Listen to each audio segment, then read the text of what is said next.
Promise neighborhoods that we looked at, like over 25 of them, they all had different kinds of eligibility requirements. So today we want to get your opinion over that.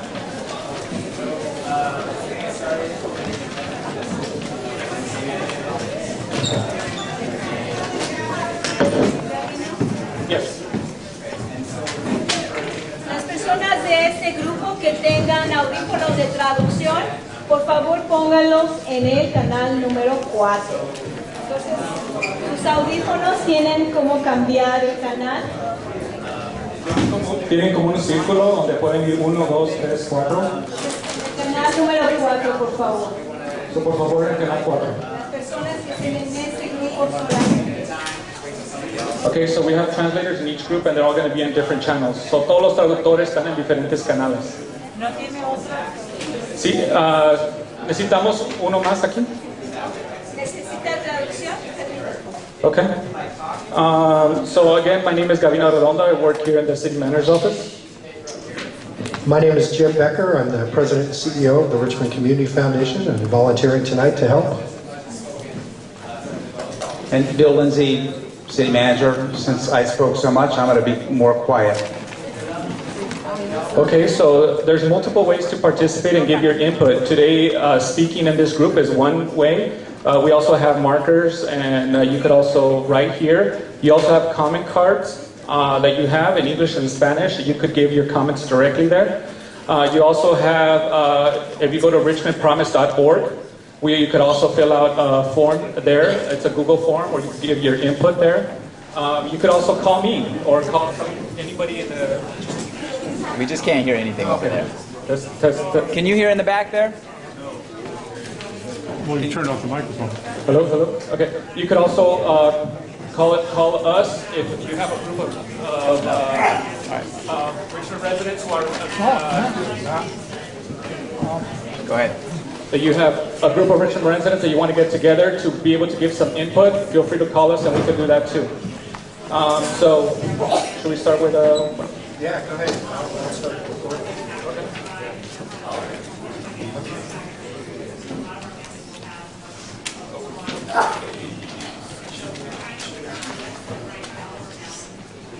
Okay, so we're going to have multiple questions, but the first is the biggest question. We've already gotten some initial feedback at the City Council and also through the phone. Many of you have called also. A lot of people are really interested. I'm going to give you a synopsis of some of the comments we've already gotten. So some people have talked about that charter schools in Richmond need to be included in the Richmond Promise Scholarship. That's one comment that everybody that have mentioned that, so that's a pretty big comment. Other people have made distinctions between charter schools that are from the school district or charter schools that are in the county, if there's a ranking system, if you got your charter from that. We also have received comments related maybe just giving it to one school. We've also had that comment, Richmond High School. So you can see that there's a lot of discussions of where it should go. We've also having comments that it should also be given to private schools. Currently, right now, it says public schools. Just wanted to see that general question of what schools should be included in the Richmond Promise scholarship and what should be the schools that are eligible and why.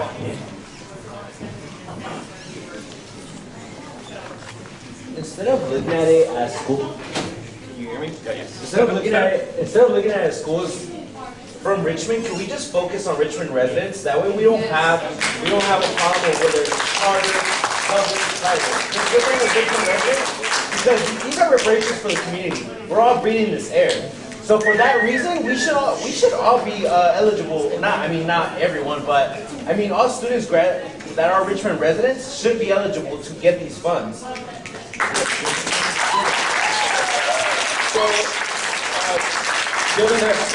You also want to include private schools in here? Yes. Okay, so he means that we should base it just on Richmond residency, right? Which also will include North Richmond. Anybody? Yeah.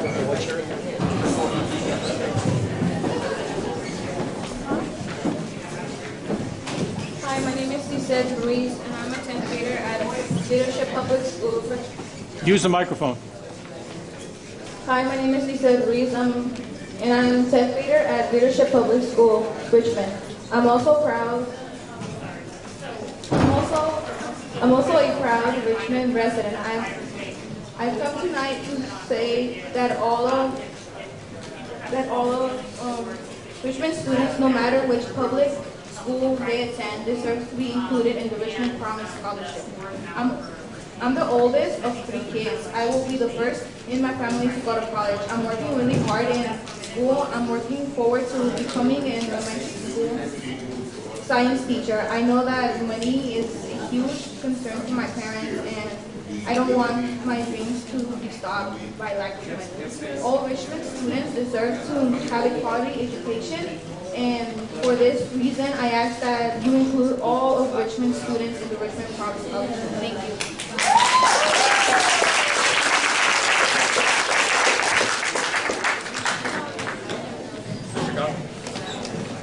And if you could give us that, if you have it. Hi, I'm Don Gosney. I am a big proponent of public schools, traditional public schools. But this money was given to us by Chevron to take care of as part of the mitigation for the damage that may be done to the Richmond residents. In case you're not hearing it, we're going to repeat it time and time again. All Richmond high school students that are graduating need to be eligible for this, whether they're charter schools, whether they are private schools. We should not be excluding any of the charter schools. Is there something, for some reason, why we all of a sudden we don't like Salesian High School? Yeah, they're part of our students. Most of the students come from Richmond High School. We need to be able to take care of all the students of Richmond, not just the select ones in our public schools.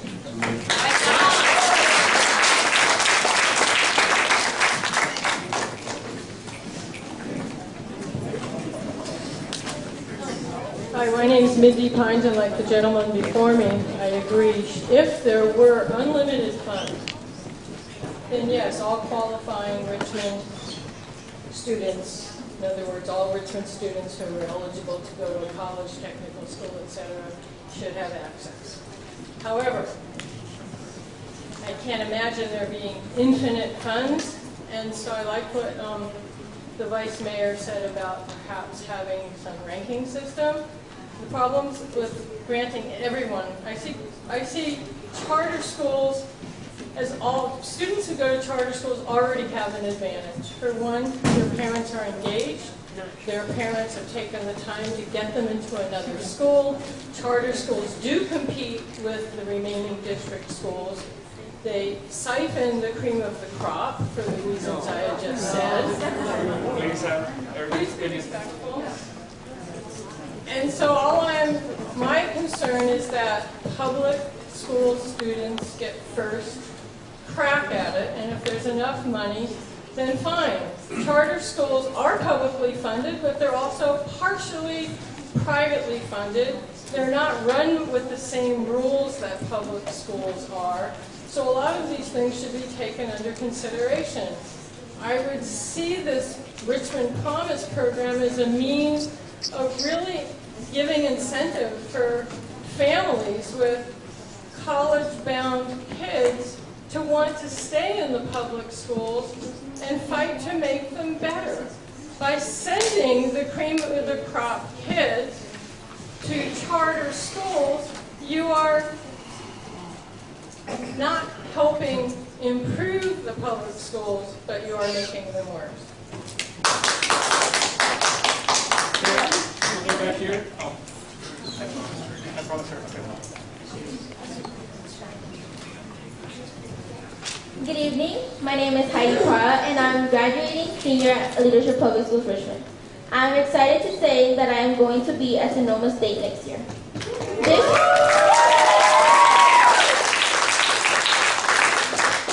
This fall, my sister's going to be a freshman at LPS Richmond. I am speaking on the behalf of her and all the next generations of LPS students. I want to make sure that my sister and others have the support to be able to make their college dreams a reality. College costs a lot of money, and my mom and I have spent countless nights trying to figure out how to pay for college. All of the Richmond students graduating from a West Contra Costa Unified School deserve to be included in the Richmond Promise. LPS is a public school in Richmond, and we are a part of West Contra Costa Unified. My sister, just as others at my school, have the passion to excel as other students in the city and district. I ask that you ensure that all eligible students have access to the Richmond Promise. Thank you.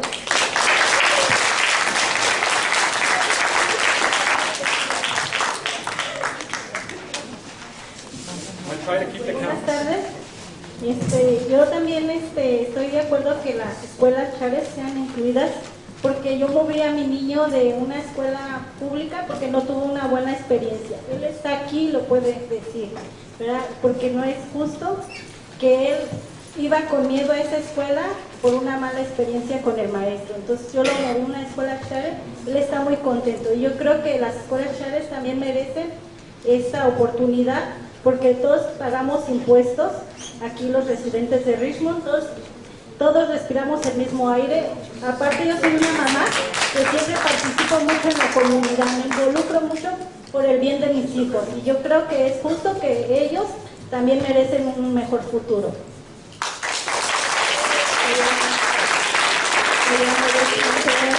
And I have my son in a charter school, and I believe that it is my son's right to be able to participate in a Richmond Promise, because my son, I had to pull him out of public school because he had a bad experience with a teacher. I think it is important for all the students to be eligible, no because he goes to charter for him not to participate. I'm a Richmond resident and I pay my taxes, and I believe that my child should qualify.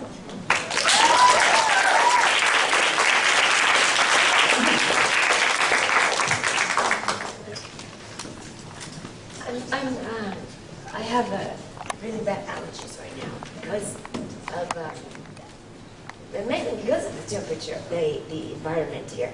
I'm Cheryl said it, and I have two children, three children altogether, but two of them who are graduating. One graduated, and he will be a senior at Morehouse College in the fall. One who has decided to attend Morehouse College as a freshman in the fall. And let me just tell you this. We all, every last one of us, are breathing that air when we walk out of this building, no matter what school you go to, whether you're a home school, whether you're going to a public school, a charter school. And this Richmond Promise is meant for every one of these children who are going to schools. Every one of these children who get their diploma in whatever shape or form, whether it's a GED, whether it's a homeschool diploma, however they're getting it, are entitled to that money if they've been breathing this air for these 18, 17, 16 years of their lives.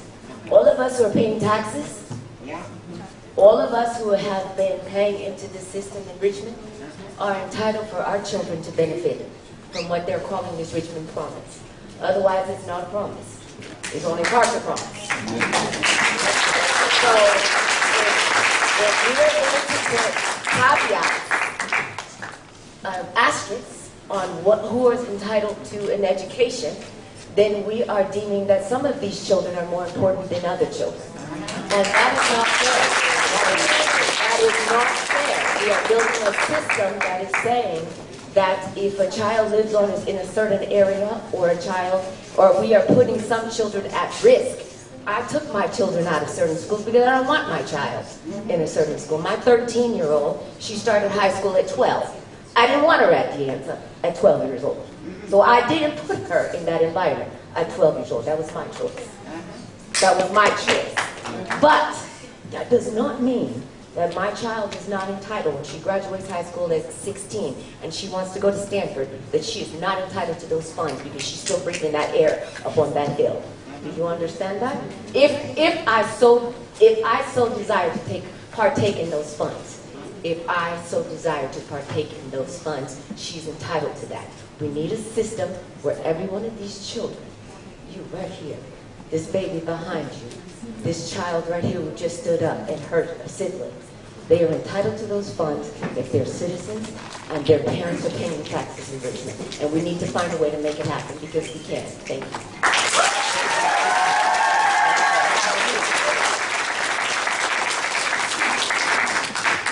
Hi, my name is Molly Maloney. I'm a Richmond resident. I also teach at a fantastic public school in Richmond. I also have 2 kindergartners at a different public school in Richmond, and it makes me really sad to think that my students, my children, and their classmates would all be excluded because they go to a public charter school and not a traditional public school. They're both public schools. The school I work at has 100% students of color, and the vast majority from low-income families. The same is true of my children's school. The thought that these students, the students I teach every day, have an extra leg up and don't need help to go to college is frankly offensive. The idea that they are second-class citizens and that if we have a little extra money at the end, that we might share it with them after we've distributed it to the other better students is offensive. If it's a Richmond Promise, if the idea to incentivize all students to go to college in Richmond, it's not to incentivize people to go to particular public schools in Richmond. That was not ever the promise that I heard about when I read about this. So I really, really hope this plan changes dramatically.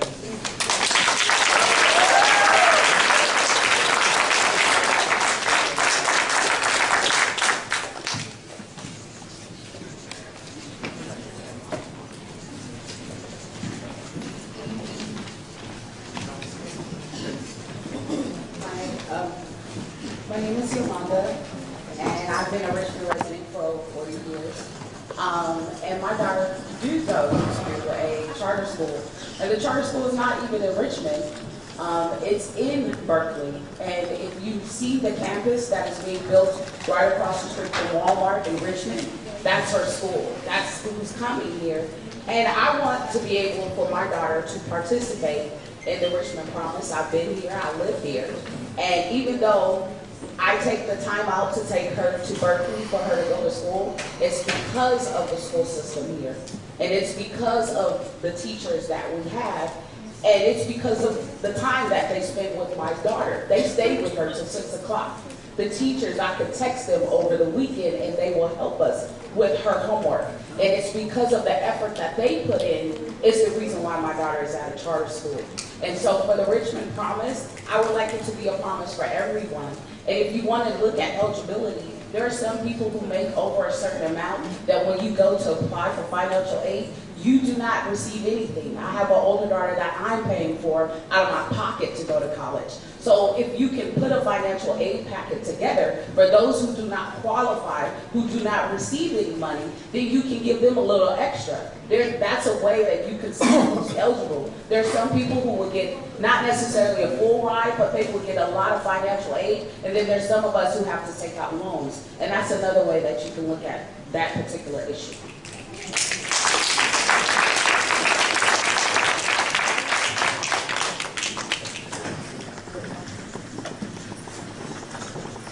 So I also want to do a time check. We're almost like halfway through. And we have other eligibility questions that were also brought up. So I'm just going to name them. You don't have to talk about them. If we still want to continue with the discussion of including charters or including all students and private schools, there's other eligibility requirements that were on the slide. And I'm just going to go over them really quick in case anybody wants to make a comment on them while they're making comments, right? So first, one requirement is that every student needed to fill out a FAFSA in order to start this process. Another eligibility requirement is that you need to be continuously enrolled.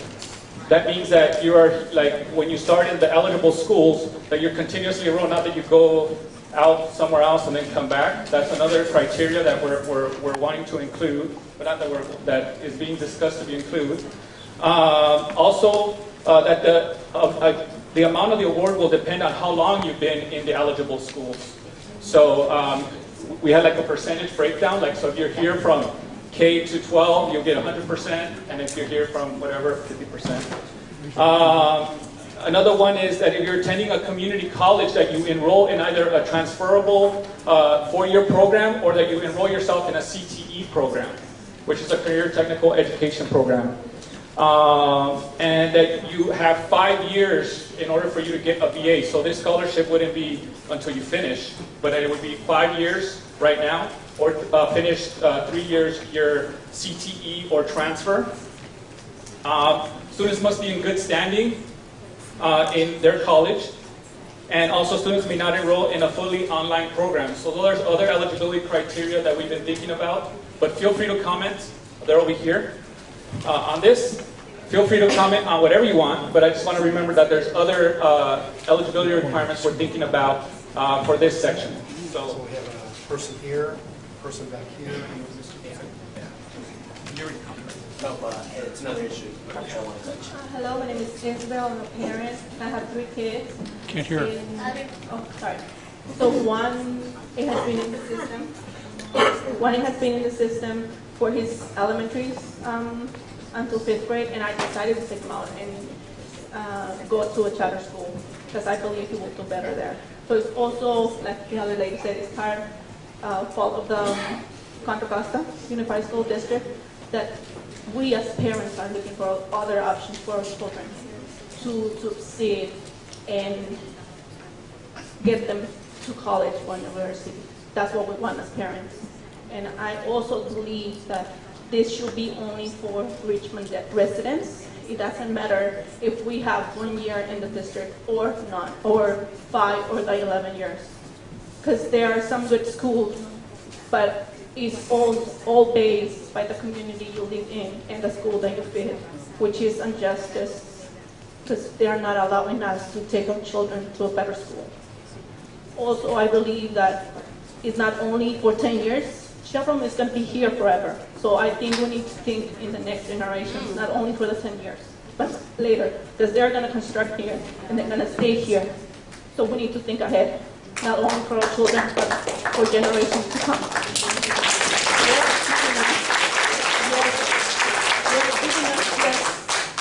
Pieces of money when they make a lot. So I think we should think about that.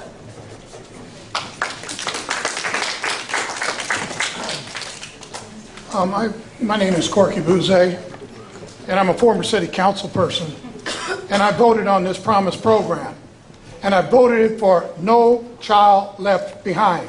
I don't care if you're in a charter school, in a public school, no child in Richmond should be left behind. After they told me that, I would not have voted, and you would not be in this room today, because it took my vote to make it go as it took Vice Mayor Myrick and everybody else.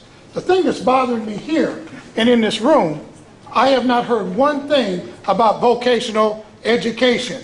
We have young people that learn how to be bricklayers. We have people that learn how to be auto mechanics, and I think each one of those should be, one of these titles should be vocational education. But I'm telling you, if I'd have known yesterday what I know today, and I'm a former school teacher of 11 years, I would not have voted had I thought any child would be left behind in the city of Richmond. Thank you.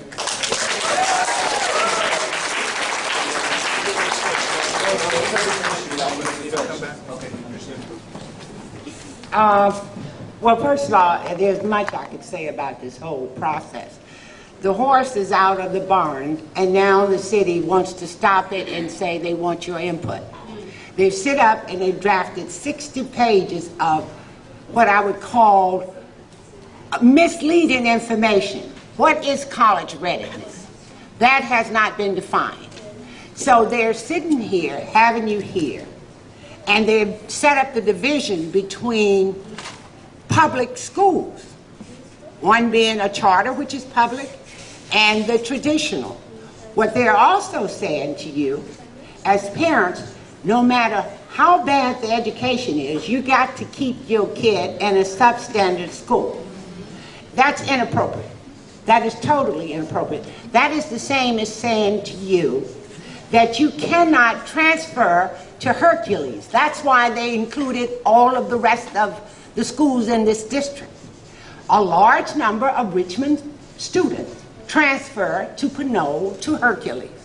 So if you're going to accept that, then you have to accept the other public school students. This whole process, what they're doing here, and having us boxed in here, after they have put out what I consider poor information about what does it mean to be college ready. They are not even dealing with, like the former councilman said, in terms of kids, we need plumbers, we need janitors, we need garbage people. What about those kids who go to trade school? Any child who lives in the city of Richmond should have access to this, and the way that this has been set up by the system, by the city, is totally inappropriate.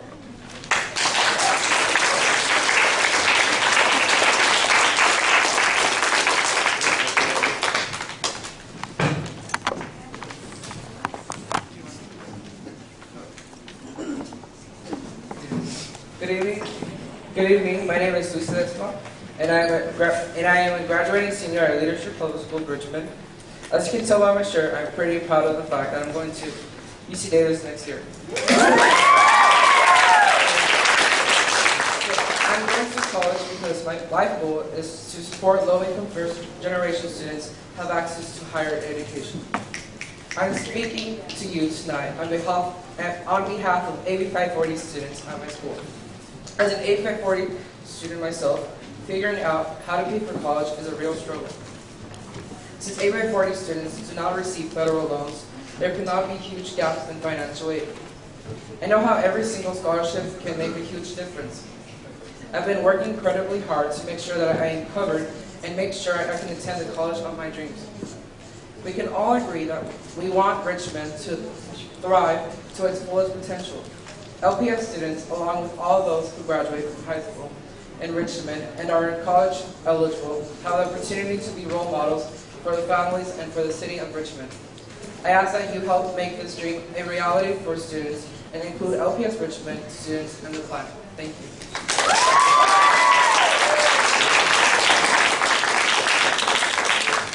My name is Neil Lindell, and I'm actually a sociologist. I'm not a resident here, but I've been attending community meetings for the past 2 summers, and I attended the North Richmond Municipal Advisory Council meeting on Monday, and I just wanted to acknowledge that they acknowledged that the majority of them could not attend this meeting because of the time and location, and both of the meetings were held in South Richmond, making it difficult for them to attend, but they've aired their concerns that they are not included in this, and I wanted to air that for them, that North Richmond, unincorporated North Richmond residents should be included in this as well, since they're on the fence line and bear the burden of living with the border of the Chevron.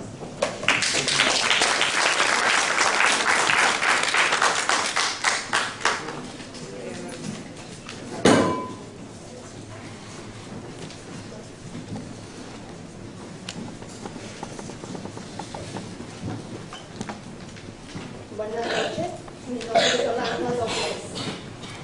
¿Por qué quieren excluir a mi hijo si es residente de Richmond? ¿Y porque va a una escuela charter no le van a dar la beca? ¿Por qué si sus papás pagan impuestos y muchos para mantener escuelas y a todas las personas que no trabajan? ¿Por qué mi hijo no puede participar en la promesa si también Chevron lo está envenenando con la porquería de tóxicos que está en el ambiente y no nos pueden decir que sí les dan becas, pero son falsos porque la mera hora entre ustedes mismos no quieren trabajar con todos los padres, pero todo lo que hagan o digan, háganlo por escrito para que haya transparencia. So the Richmond Promise wants to exclude my son. I am a Richmond resident, and why a charter school is not going to be given this Richmond Promise? Because if the parents pay taxes and to be able to sustain the schools, and all the people who work in this city are not going to be able to participate in Richmond Promise. Chevron is poisoning my son too, with all the toxics that are in the environment. And so I think that my son deserves to participate on this Richmond Promise. But what I would like to see, some transparency when you offer all the information available and give me access to understand it.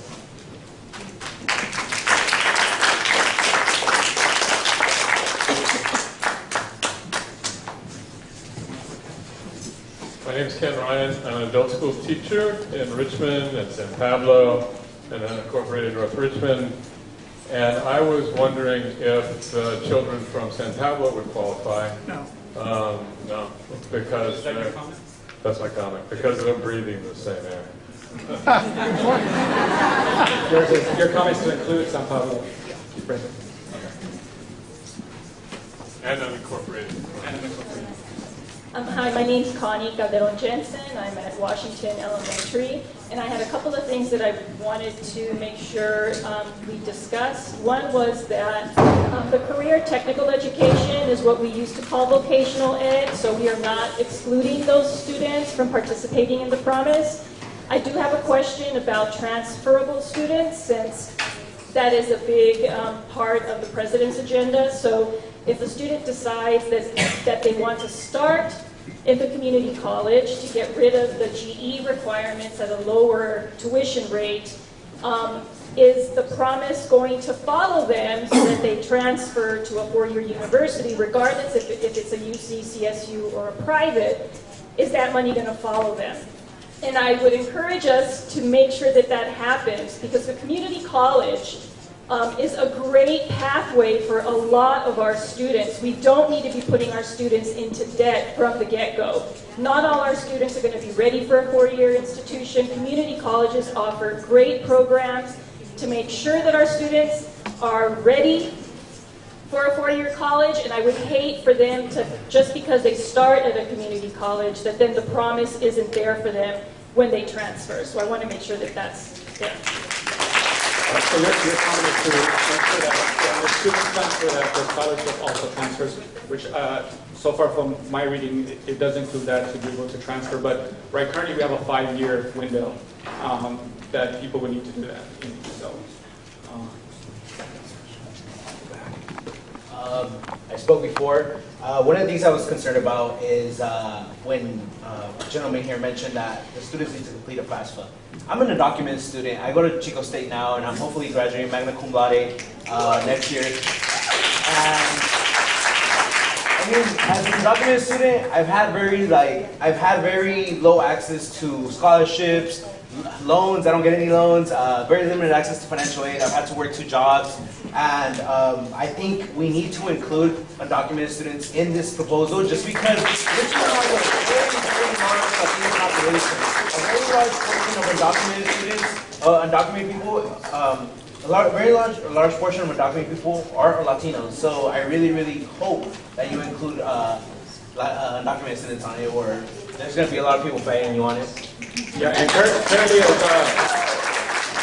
Mr. Lindsay presented, it includes also California Green Map application as eligible for the scholarship currently. Don Gosney here again. My big concern right now on this particular topic is the sliding scale. It's geared towards spending your entire 13 years in the West Contra Costa Unified School District.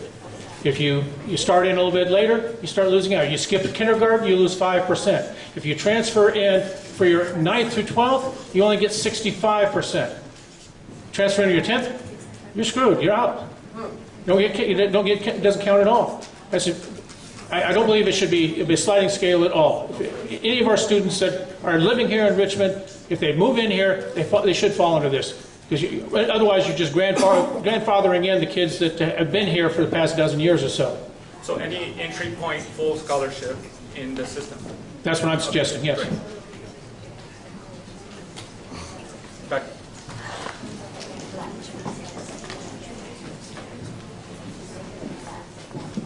Thank you, City Manager Lindsay. My name is Joseph Jackson.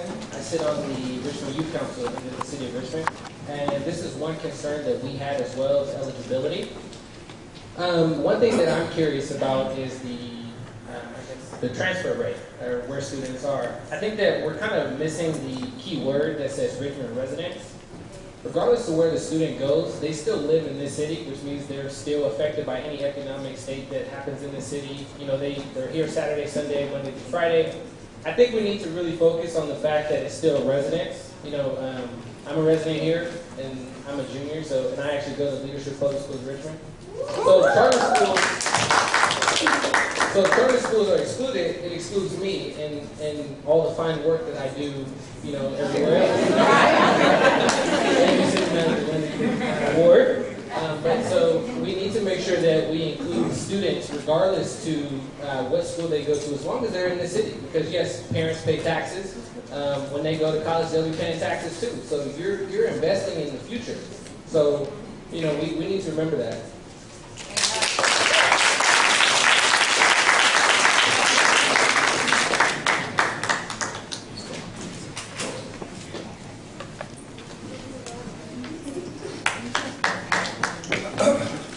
Hello, my name is Carlos Quintanilla, and I'm a proud leadership public school Richmond Puma.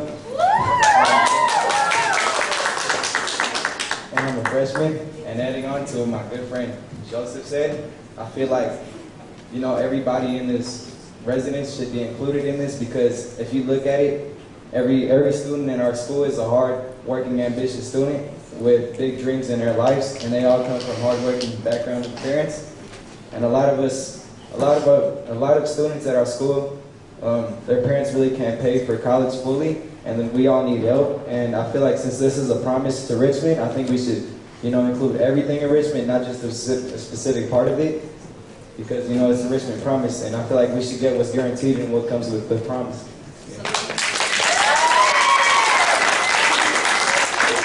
Okay, so now we're going to be switching groups. You could stay here if you want to continue your comments. But again, I just want to remind that... Okay. Do you want to provide in the next group? I just think, I'm a parent too, I have 4 children, 3 in college already, and 1 that will benefit from this if he is not excluded as a Richmond resident. We live in El Sobrante, we pay taxes to Richmond, and you know, I believe that all the students in the area should benefit from this promise, not just Richmond residents. All of the young people that deserve to go to college and to have the opportunity to really make an impact in our community in the future. Mi nombre es María, tengo 4 estudiantes, 3 de ellos ya en la universidad y el 4º se beneficiaría de esta beca si es que no los excluimos como parte de que sean residentes. No, yo vivo en el Sobrante paga sus impuestos a la ciudad de Richmond, pero pienso yo que es muy importante que incluyamos a todos los estudiantes que tengan el sueño de ir a la universidad, no solamente a los estudiantes que viven en Richmond, porque es muy importante que mantengamos el futuro de nuestra comunidad como nuestra meta más importante. Gracias. Okay, so we're going to switch groups. Remember, some people were bringing up career technical education, and so there's going to be an academic college readiness group A over here, college going culture group B, and the other group is award amount, which was the group that was here. They went outside right here, right, Robert? Award amounts over here is on this side. People could stay here if you want, but if you could please give us input in other sections. We'll have another community meeting, and we'll also take comment cards. Okay? Thank you.